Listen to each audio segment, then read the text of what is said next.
सुनो सुनामा पाठ पढ़ावा, आओ बच्चों सुनो सुनावा पाठ पढ़ावा। तो सुन के हुंदा पूरा याद सैंस पंजाबी अते हिसाब, ओ लगे अंग्रेजी भी प्यारी, हिंदी समाज क पढ़ लो सारी। चंगियां गल्लां गीत भी गावा, सुनो सुनावा पाठ पढ़ावा, सुनो सुनावा पाठ पढ़ावा। दुआपा radio.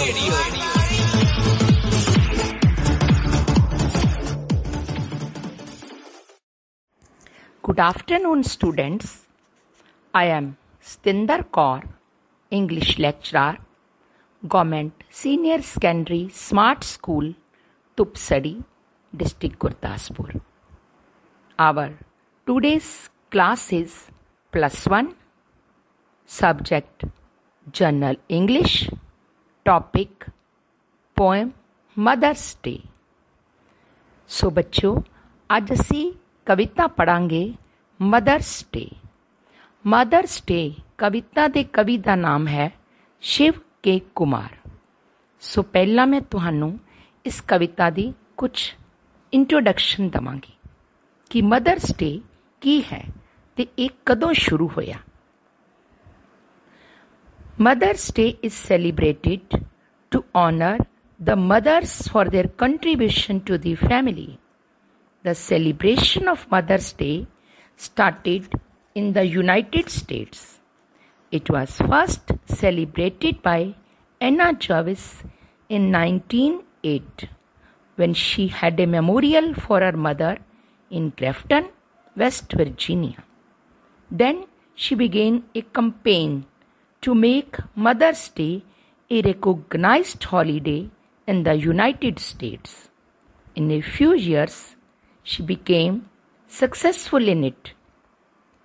And now Mother's Day is celebrated all over the world. But in different countries, it is celebrated on different days and different dates. In India, it is celebrated on the second Sunday of May every year. On this day, people offer a gift card or remembrance to their mothers on grandmothers. बच्चों, सब तो पहला mother's day एना Jarvis ने 1908 ਵਿੱਚ ਸ਼ੁਰੂ ਕੀਤਾ ਤੇ ਵੱਖ-ਵੱਖ ਦੇਸ਼ਾਂ ਵਿੱਚ ਇਸ ਮਦਰ ਡੇ ਅਲੱਗ-ਅਲੱਗ ਤਰੀਕਿਆਂ ਦੇ ਨਾਲ ਅਲੱਗ-ਅਲੱਗ ਦਿਨਾਂ ਨੂੰ ਮਨਾਇਆ ਜਾਂਦਾ ਹੈ। ਇੰਡੀਆ ਵਿੱਚ ਇਹ ਮਈ ਮਹੀਨੇ ਦੇ दूसरे ਐਤਵਾਰ ਨੂੰ ਮਨਾਇਆ ਜਾਂਦਾ ਹੈ। ਹੁਣ ਮੈਂ ਤੁਹਾਡੇ ਲਈ ਪਹਿਲਾਂ ਪੋਇਮ ਨੂੰ ਰੀਡ ਕਰਾਂਗੀ ਔਰ ਬਾਅਦ ਵਿੱਚ ਮੈਂ ਉਸ ਨੂੰ ਤੁਹਾਨੂੰ ਪੰਜਾਬੀ ਵਿੱਚ ਸਮਝਾਵਾਂਗੀ। So listen carefully the poem Mother's Day. We do it differently in this dark continent. Not just once a year, a sting of spurious verses ensconced in a bouquet shaped like a Chinese house of dreams. My mother is more demanding, an obeisance at each sunrise, like a devotee throwing a handful of yellow rice to the birds. Holding a candle palm before an idol just once a year is discreting it. Whenever I see a caterpillar slouching towards a pansy's eye or hear ancestral voices in a wind's howl, I invoke my deity, sometimes twice a day. So, this is a very short poem and very easy poem. ਹੁਣ ਮੈਂ ਤੁਹਾਨੂੰ stanza wise ਇਸ poem ਦੀ ਪੰਜਾਬੀ ਔਰ ਇਸ ਦੇ word meaning explain ਕਰਾਂਗੀ। So, first stanza, we do it differently in this dark continent. इस starting lines ਵਿੱਚ ਕਵੀ ਕਹਿੰਦਾ ਹੈ ਕਿ ਭਾਰਤ ਵਿੱਚ ਲੋਕ ਮਦਰ ਡੇ ਮਨਾਉਂਦੇ ਹਨ, ਪਰ ਇੱਕ ਵੱਖਰੇ ਤਰੀਕੇ ਨਾਲ। ਕੌਂਟੀਨੈਂਟਸ ਮੀਨ ਮਹਾਂਦਵੀਪ, ਕਿ ਸਾਡੇ ਭਾਰਤ ਦੇਸ਼ ਵਿੱਚ ਮਹਾਂਦਵੀਪ ਹੈ, ਇੱਥੇ ਵੀ ਮਾਂ ਦਾ ਦਿਨ ਮਨਾਇਆ ਜਾਂਦਾ ਹੈ, ਪਰ ਇੱਕ ਵੱਖਰੇ ਤਰੀਕੇ ਨਾਲ ਮਨਾਇਆ ਜਾਂਦਾ ਹੈ। Not just once a year, a string of spurious verses ensconced in a bouquet shaped like a Chinese house of dreams. Spurious means false, nakli. Verses mean kavitama, poems. Ensconced mean ਕਿਸੇ ਥਾਂ 'ਤੇ ਸੰਭਾਲ ਕੇ ਰੱਖੀ ਹੋਈ। ਮਤਲਬ ਕਿ ਕਵੀ ਕਹਿੰਦਾ ਹੈ ਕਿ ਉਹ ਇਸ ਨੂੰ ਸਾਲ ਵਿੱਚ ਇੱਕ ਵਾਰ ਨਹੀਂ ਮਨਾਉਂਦੇ, ਉਹ ਆਪਣੀਆਂ ਮਾਵਾਂ ਦੀ ਝੂਠੇ ਸ਼ਬਦਾਂ ਵਿੱਚ ਆਰਾਧਨਾ ਨਹੀਂ ਕਰਦੇ। ਉਹ ਆਪਣੀ ਮਾਵਾਂ ਨੂੰ ਬਨਾਵਟੀ ਕਵਿਤਾਵਾਂ ਦੀ ਲੜੀ ਭੇਂਟ ਨਹੀਂ ਕਰਦੇ ਹਨ, ਜਿਸ ਨੂੰ ਸੁਪਨਿਆਂ ਦੇ ਚੀਨੀ ਘਰ ਦੇ ਆਕਾਰ ਦੇ ਗੁਲਦਸਤੇ ਵਿੱਚ ਸੰਭਾਲ ਕੇ ਰੱਖਿਆ ਗਿਆ ਹੋਵੇ। ਸੁਪਨਿਆਂ ਦੇ ਇੱਕ ਚੀਨੀ ਘਰ ਦਾ ਅਰਥ ਹੁੰਦਾ ਹੈ ਕਿ ਇੱਕ ਕਲਪਨਾ ਦਾ ਸੰਸਾਰ। ਵੀ ਕਵੀ ਕਹਿੰਦਾ ਕਿ ਉਹ ਕਲਪਨਾ ਦੇ ਸੰਸਾਰ ਵਿੱਚ ਨਹੀਂ ਮਾਂ ਦਾ ਦਿਨ ਮਨਾਉਂਦੇ। ਉਹ ਇਹ ਵੀ ਇੱਥੇ ਕਹਿਣਾ ਚਾਹੁੰਦਾ ਹੈ ਕਿ ਭਾਰਤੀ ਲੋਕ ਆਪਣੀ ਮਾਵਾਂ ਦੇ ਪ੍ਰਤੀ ਆਪਣੀ ਕ੍ਰਿਤਗਤਾ ਕਾਲਪਨਿਕ ਸ਼ਬਦਾਂ ਨੂੰ ਪ੍ਰਗਟ ਨਹੀਂ ਕਰਦੇ, ਅਤੇ ਨਾ ਹੀ ਉਹ ਸਾਲ 'ਚ ਇੱਕ ਵਾਰੀ ਇਹ ਦਿਨ ਨੂੰ ਮਨਾਉਂਦੇ ਨੇ, ਸਗੋਂ ਉਹ ਆਪਣੀਆਂ ਮਾਵਾਂ ਦੇ ਪ੍ਰਤੀ ਆਪਣਾ ਸਨਮਾਨ ਪੂਰਾ ਜੀਵਨ ਉਹਨਾਂ ਦੀ ਸੇਵਾ ਕਰਕੇ ਜ਼ਾਹਿਰ ਕਰਦੇ ਹਨ। And next stanza, my mother is more demanding and obeisance at each sunrise. ਕਵੀ ਕਹਿੰਦਾ ਕਿ ਮੇਰੀ ਮਾਂ ਮੇਰੇ ਤੋਂ ਥੋੜ੍ਹਾ ਜ਼ਿਆਦਾ ਉਮੀਦ ਰੱਖਦੀ ਹੈ। ਉਹ ਚਾਹੁੰਦੀ ਹੈ ਕਿ ਹਰ ਰੋਜ਼ ਸਵੇਰੇ ਸੂਰਜ ਨਿਕਲਣ ਦੇ ਸਮੇਂ ਉਹ ਮਤਲਬ ਉਸਦਾ ਪੁੱਤਰ ਉਸ ਨੂੰ ਪ੍ਰਣਾਮ ਕਰੇ। ਇੱਥੇ ਮਾਈ ਮਦਰ, ਮਦਰ ਕਿਹਨੂੰ ਕਿਹਾ ਗਿਆ ਹੈ? ਇੱਕ ਭਾਰਤੀ ਮਾਂ ਵੱਲ ਸੰਕੇਤ ਕਰਨਾ ਹੈ ਕਿ ਇੱਕ ਭਾਰਤੀ ਮਾਂ ਜਿਹੜੀ ਹੈ ਉਹ ਬੱਚੇ ਨੂੰ ਆਪਣੀ ਸਾਰੀਆਂ ਬੁਰਾਈਆਂ ਤੋਂ ਦੂਰ ਰੱਖਣਾ ਚਾਹੁੰਦੀ ਹੈ।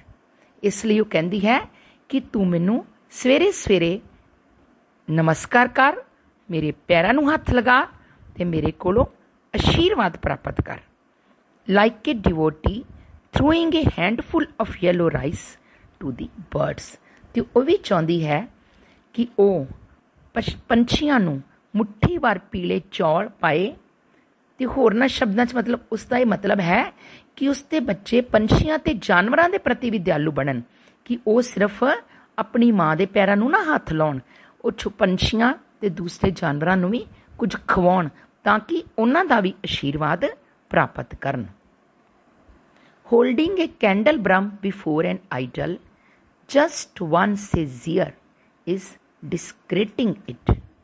ਇਹਨਾਂ ਲਾਈਨਾਂ 'ਚ ਕਵੀ ਕਹਿੰਦਾ ਹੈ ਕਿ ਸਾਲ ਵਿੱਚ ਸਿਰਫ ਇੱਕ ਵਾਰ ਹੱਥਾਂ ਦੇ ਵਿੱਚ ਦੀਪਾ ਧਾਰ, ਕੈਂਡਲ ਬ੍ਰਹਮ ਮਤਲਬ ਹੈ ਇੱਕ ਆਬਜੈਕਟ, ਦੀਪਾ ਧਾਰ ਕਿਹਾ ਜਾਂਦਾ ਹੈ an object with several branches for holding candles, ਜਿਹਦੇ ਵਿੱਚ ਮੋਮਬੱਤੀਆਂ ਜਗਦੀਆਂ ਹੋਣ, ਉਹ ਲੈ ਕੇ ਅਤੇ ਆਪਣੀ ਪੂਜਾ ਕਰਨੀ, ਮੂਰਤੀ ਕਰਨਾ ਬੇਕਾਰ ਹੈ।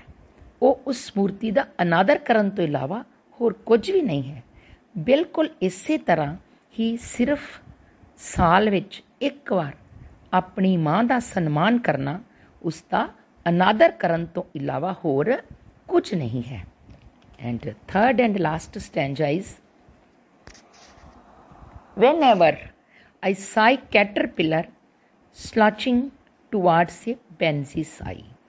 Caterpillar is small creature like a worm with legs, ਮਤਲਬ ਜਿਹਨੂੰ ਅਸੀਂ ਪੰਜਾਬੀ ਵਿੱਚ ਸੁੰਡੀ ਕਹਿੰਦੇ ਹਾਂ।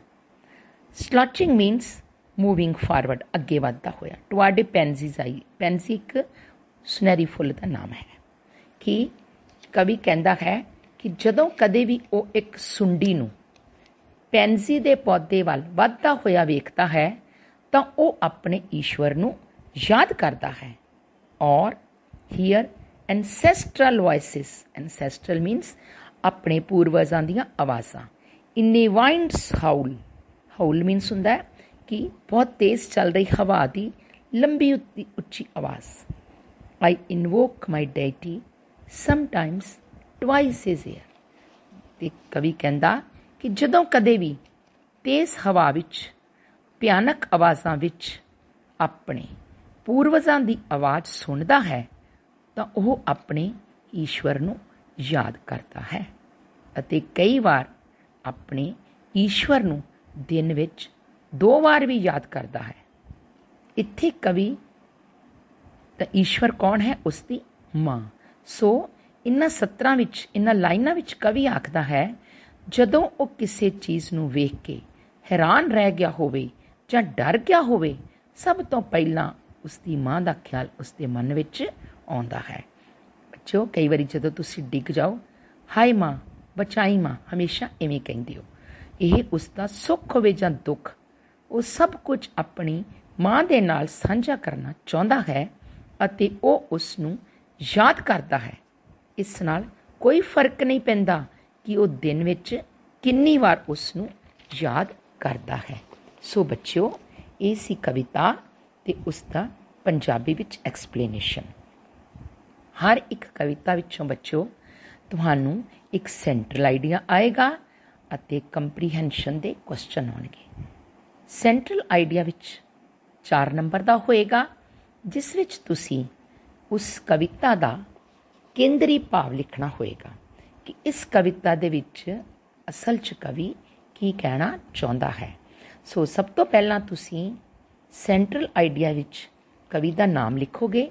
ਜਿਸ ਤਰ੍ਹਾਂ ਇਸ ਵਿੱਚ ਕਵੀ ਦਾ ਨਾਮ ਹੈ ਸ਼ਿਵ ਕੇ ਕੁਮਾਰ, ਅਤੇ ਇਸ ਵਿੱਚ ਬੱਚਿਓ ਕਵੀ ਕੀ ਕਹਿੰਦਾ ਹੈ? ਕਵੀ ਕਿ ਵਿਅਕਤੀ ਦੁਆਰਾ ਆਪਣੀ ਮਾਂ ਨੂੰ ਪੂਰੇ ਸਾਲ ਵਿੱਚ ਸਿਰਫ ਇੱਕ ਦਿਨ ਫੁੱਲ ਚੜਾਉਣਾ ਜਾਂ ਸਮਰਪਿਤ ਕਰਨਾ ਜਾਂ ਉਸ ਦੀ ਪ੍ਰਾਰਥਨਾ ਕਰਨਾ ਫਜ਼ੂਲ ਹੈ। ਕਿ ਤੁਹਾਨੂੰ ਸਾਲ ਵਿੱਚ ਇੱਕ ਦਿਨ ਜਿਹੜਾ ਮਦਰ ਡੇ ਮਨਾਉਣਾ ਫਜ਼ੂਲ ਹੈ। ਇਹ ਹੋਰ ਕੁਝ ਨਹੀਂ ਬਲਕਿ ਉਸ ਮਾਂ ਦੇ ਪ੍ਰਤੀ ਅਨਾਦਰ ਪ੍ਰਗਟ ਕਰਨਾ ਹੈ। ਮਾਂ ਜੀਵਨ ਦੇ ਲਈ ਵਰਦਾਨ ਹੈ। ਉਹ ਸਾਨੂੰ ਇਸ ਦੁਨੀਆ ਵਿੱਚ ਲੈ ਕੇ ਆਈ, ਇਸ ਲਈ ਸਾਡੀ ਸਾਰੀ ਜ਼ਿੰਦਗੀ ਉਸ ਦੀ ਕਰਜ਼ਦਾਰ ਹੈ। ਫਿਰ ਅਸੀਂ ਉਸ ਨੂੰ ਸਾਲ ਵਿੱਚ ਸਿਰਫ ਇੱਕ ਹੀ ਦਿਨ ਕਿਵੇਂ ਸਮਰਪਿਤ ਕਰ ਸਕਦੇ ਹਾਂ? ਜੇਕਰ ਅਸੀਂ ਆਪਣੀ ਮਾਂ ਦੇ ਪ੍ਰਤੀ ਆਪਣੀ ਕ੍ਰਿਤਗਤਾ ਪ੍ਰਗਟ ਕਰਨਾ ਚਾਹੁੰਦੇ ਹਾਂ ਤਾਂ ਸਾਨੂੰ ਇਹਨਾਂ ਬੇਕਾਰ ਦੇ ਸਮਾਰੋਹਾਂ ਦੇ ਚੱਕਰ ਵਿੱਚ ਨਹੀਂ ਪੈਣਾ ਚਾਹੀਦਾ, ਬਲਕਿ ਸਾਨੂੰ ਆਪਣੀ ਮਾਵਾਂ ਦਾ ਸਨਮਾਨ, ਉਹਨਾਂ ਦੀ ਸੇਵਾ ਕਰਨੀ ਚਾਹੀਦੀ ਹੈ। ਸਾਨੂੰ ਸਾਲ 'ਚ ਇੱਕ ਵਾਰ ਨਹੀਂ, ਹਰ ਪਲ ਆਪਣੀ ਮਾਂ ਦਾ ਸਨਮਾਨ ਕਰਨਾ ਚਾਹੀਦਾ ਹੈ। ਸਾਡਾ ਹਰ ਦਿਨ ਹੀ ਮਦਰ ਡੇ ਹੋਣਾ ਚਾਹੀਦਾ ਹੈ। ਸੋ ਬੱਚਿਓ, ਹੁਣ ਮੈਂ ਤੁਹਾਨੂੰ ਇਸ ਕਵਿਤਾ ਦਾ ਸੈਂਟਰਲ ਆਈਡੀਆ ਅੰਗਰੇਜ਼ੀ ਵਿੱਚ ਦੱਸਾਂਗੀ। ਤੁਸੀਂ ਧਿਆਨ ਨਾਲ ਸੁਣਨਾ ਹੈ ਅਤੇ ਇਸ ਨੂੰ ਨਾਲ ਸ਼ਾਰਟ ਨੋਟ ਵੀ ਕਰ ਲੈਣਾ ਹੈ। The poem Mother's Day is written by Shiv K. Kumar. The poet wants to convey the idea that dedicating just one day in the whole year to one's mother is useless. It is nothing but showing disrespect towards the mother. Mother is a blessing for life. She brought us in this world. So, we owe our whole life to her. Then, how can we dedicate to her just one day of the year? If we want to show our gratitude towards our mother, we should not indulge in such useless celebrations. Rather, we should honor our mothers by serving them. So, this is the central idea. ਮੈਨੂੰ ਉਮੀਦ ਹੈ ਕਿ ਤੁਹਾਨੂੰ central idea ਬਹੁਤ ਚੰਗੀ ਤਰ੍ਹਾਂ ਸਮਝ ਆ ਗਿਆ ਹੋਏਗਾ। ਹੁਣ ਅਸੀਂ ਇਸ ਪੋਇਮ ਦੇ ਸਟੈਂਜਸ ਦੀ ਕੰਪਰੀਹੈਂਸ਼ਨ ਕਰਾਂਗੇ। ਅਤੇ ਬੱਚਿਓ, ਕੰਪਰੀਹੈਂਸ਼ਨ ਵਿੱਚ ਬਹੁਤ ਹੀ ਸਿੰਪਲ ਅਤੇ 1 ਲਾਈਨ ਦੇ ਕੁਐਸਚਨ ਪੁੱਛੇ ਜਾਂਦੇ ਨੇ। ਹਰ ਇੱਕ ਕੰਪਰੀਹੈਂਸ਼ਨ ਵਿੱਚ ਪਹਿਲਾ ਸਵਾਲ ਇਹੀ ਹੁੰਦਾ ਹੈ, give the name of the poet and the poem from which this stanza has been taken. ਸੋ ਬੱਚਿਓ, ਤੁਸੀਂ ਹਰ ਇੱਕ ਪੋਇਮ ਨੂੰ बहुत चंगी तरह पढ़ना है, समझना है, ताकि कोई भी स्टैंजा पोएम दा आ जाए तुहानू झट पता लग जाए कि यह केड़ी पोएम है। So the answer of this question is this stanza has been taken from the poem mother's day written by Shiv K. Kumar. So, the next question they may ask, who does the word we refer to this stanza? Means we ਜਿਹੜਾ word ਹੈ ਇਸ ਦਾ ਕੀ ਮਤਲਬ ਹੈ, ਕਿਹਨੂੰ refer ਕੀਤਾ ਹੈ? It refers to the Indian people. ਸਾਡੇ ਭਾਰਤੀ ਲੋਕਾਂ ਨੂੰ ਕਿਹਾ ਗਿਆ ਹੈ। What do we do differently? ਅਸੀਂ ਅਲੱਗ ਕੀ ਕਰਦੇ ਹਾਂ? We too honor our mothers and their contribution to the family, but we do it in a different way. कि जिस तरह दूसरे देशों ਦੇ ਵਿੱਚ ਇੱਕ ਦਿਨ ਮੋਮਬੱਤੀਆਂ ਜਗਾ ਕੇ ਹੱਥਾਂ ਵਿੱਚ ਮਾਂ ਦੀ ਮੂਰਤੀ ਰੱਖ ਕੇ ਉਸ ਨੂੰ ਪੂਜਦੇ ਨੇ, ਉਸ ਨੂੰ ਧੰਨਵਾਦ ਕਰਦੇ ਨੇ, ਕਿਉਂਕਿ ਬੱਚੋ ਵਿਦੇਸ਼ਾਂ ਦੇ ਵਿੱਚ ਜ਼ਿਆਦਾ ਬੱਚੇ ਆਪਣੇ ਮਾਂ ਬਾਪ ਨਾਲ ਨਹੀਂ ਰਹਿੰਦੇ, ਇਸ ਲਈ ਉਹ ਮਦਰ ਡੇ ਨੂੰ ਕਿਸ ਤਰ੍ਹਾਂ ਮਨਾਉਂਦੇ ਨੇ? ਇੱਕ ਦਿਨ ਮਨਾ ਲੈਂਦੇ ਨੇ, ਆਪਣੀ ਮਾਂ ਨੂੰ ਯਾਦ ਕਰਦੇ ਨੇ। ਪਰ ਸਾਡੇ ਭਾਰਤ ਵਿੱਚ ਫਰਕ ਹੈ, ਅਸੀਂ ਇੱਥੇ ਭਾਰਤ ਦੇ ਵਿੱਚ ਆਪਣੇ ਮਾਂ ਬਾਪ ਦੇ ਨਾਲ ਰਹਿੰਦੇ ਹਾਂ, ਇਸੇ ਲਈ ਕਵੀ ਨੇ ਕਿਹਾ ਹੈ ਕਿ ਸਾਡਾ ਹਰ ਦਿਨ ਮਦਰ ਡੇ ਹੈ। So the next question is what does my mother demand? ਕਿ ਮੇਰੀ ਮਾਂ ਮੇਰੇ ਕੋਲੋਂ ਕੀ ਡਿਮਾਂਡ ਕਰਦੀ ਹੈ? She wants her son to touch her feet with respect at sunrise every day. Now, next question is, list the two things mentioned by the poet we are supposed to do at sunrise. मतलब वो ਕਿਹੜੀਆਂ ਦੋ ਚੀਜ਼ਾਂ ਨੇ ਜਿਹੜਾ poet expect ਕਰਦਾ ਹੈ ਕਿ ਮਦਰ ਐਕਸਪੈਕਟ ਕਰਦੀ ਹੈ ਕਿ ਉਹਦਾ ਬੱਚਾ ਉਹਦੇ ਲਈ ਕਰੇ। At each sunrise, we should touch our mother's feet with respect. We should also throw a handful of yellow rice to the birds. So, the next question, the last stanza may be, what is a pansy?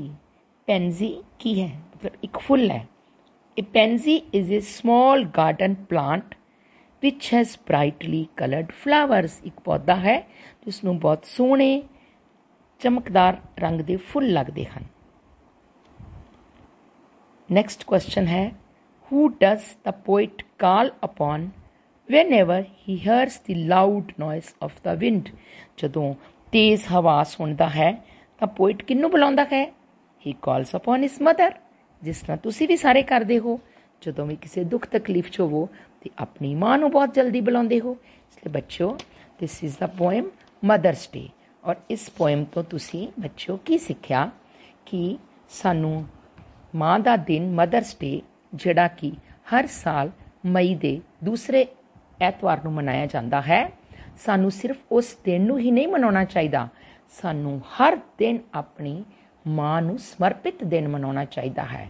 ਆਪਣੀ ਮਾਂ ਜਿਹਨੇ ਸਾਨੂੰ ਜਨਮ ਦਿੱਤਾ, ਇਸ ਸੰਸਾਰ 'ਚ ਲਿਆਂਦਾ, ਸਾਡਾ ਪਾਲਣ ਪੋਸ਼ਣ ਕੀਤਾ, ਸਾਨੂੰ ਵੱਡੇ ਕੀਤਾ, ਇਸ ਲਈ ਅਸੀਂ ਆਪਣੀ ਮਾਂ ਦੇ ਕਰਜ਼ਦਾਰ ਹਾਂ ਅਤੇ ਉਸ ਦਾ ਅਸੀਂ ਕਰਜ਼ਾ ਕਿਵੇਂ ਚੁਕਾ ਸਕਦੇ ਹਾਂ?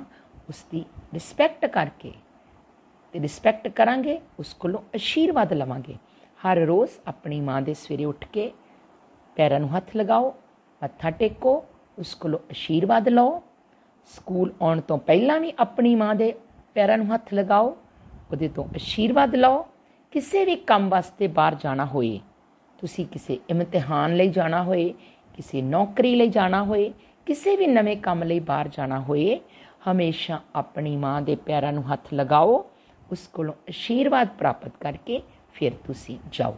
ਸੋ ਬੱਚਿਓ ਇਹ ਸੀ ਕਵਿਤਾ। ਅਤੇ ਹੁਣ ਬੱਚਿਓ ਜਿਵੇਂ ਕਿ ਕਰੋਨਾ ਮਹਾਂਮਾਰੀ ਵਿਸ਼ਵ ਪੱਧਰ 'ਤੇ ਫੈਲ ਚੁੱਕੀ ਹੈ ਅਤੇ ਸਾਡੇ ਵੀ ਦੇਸ਼ ਵਿੱਚ ਇਹ ਵੱਡੇ ਪੱਧਰ 'ਤੇ ਫੈਲ ਚੁੱਕੀ ਹੈ, ਸਾਨੂੰ ਇਸ ਸਮੇਂ ਬਹੁਤ ਹੀ ਸਾਵਧਾਨ ਰਹਿਣ ਦੀ ਲੋੜ ਹੈ। ਭਾਵੇਂ ਕਿ ਹੁਣ ਲੋਕਡਾਊਨ ਖੁੱਲ੍ਹ ਚੁੱਕਾ ਹੈ, ਲੋਕ ਬਾਹਰ ਜ਼ਰੂਰੀ ਕੰਮਾਂ ਲਈ ਜਾ ਰਹੇ ਨੇ, ਆਪਣੇ ਕੰਮ 'ਤੇ ਜਾ ਰਹੇ ਨੇ, ਆਪਣੀ ਜੌਬਸ 'ਤੇ ਜਾ ਰਹੇ ਨੇ, ਪਰ ਬੱਚਿਓ ਤੁਸੀਂ ਆਪਣੇ ਘਰ ਵਿੱਚ ਹੀ ਰਹਿਣਾ ਹੈ, क्योंकि तुहाडे स्कूल बंद ने ते तुहाडी ऑनलाइन पढ़ाई घर बैठे ही हो रही है। इसलिए बच्चों तुसी जो भी तुहाडे अध्यापक तुहानू काम करवा रहे ने, तुहानू रेडियो ते जां टीवी ते आ रहा है, उसनू घर बैठ के करो। अपना आला दुआला साफ रखो, अपनी सफाई रखो, बार बार अपने हथ धोवो। जे तुसी किते बाहर जाना है तो मास्क लगा के जाओ, आके भी अपने हथ सैनिटाइज करो। बाहर तो कोई चीज़ ना खाओ, घर बैठ के सादा खाना खाओ ते तंदुरुस्त रहो। Stay home, stay healthy. Thank you. दुआपा रेडियो।